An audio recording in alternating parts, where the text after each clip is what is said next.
పేరు విజయ అండి, చుట్టుపాలెం గ్రామం, రెంచింతల మండలం అండి.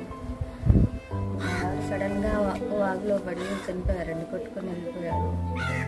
ఆయన ఉన్నప్పుడు కొంచెం బాగానే చేదోడు వాదోడుగా కొంచెం జరుగుబాటు ఉండేది కానండి, అప్పులు ఉన్నాయి, అలానే తీర్చుకుంటూ వచ్చేవాళ్ళం అండి చిన్నగా.